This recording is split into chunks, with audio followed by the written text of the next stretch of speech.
kwamen veel vragen naar aanleiding van deze video over jeugdzorg. Wist je dat in Limburg meer jongeren jeugdzorg krijgen dan in de rest van Nederland? Bijna 12% van de Limburgse jongeren. Hoe komt het dan dat het gemiddelde hoger ligt dan in de rest van Nederland?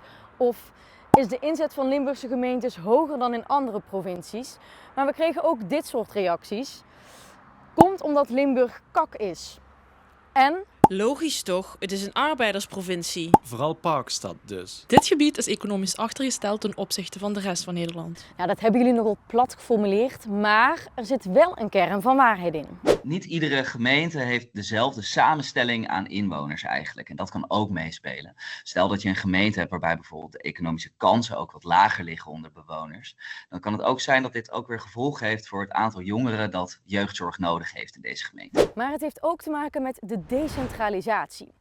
Eerst werd de jeugdzorg geregeld door de Rijksoverheid, maar sinds 2015 ligt die verantwoordelijkheid bij gemeenten.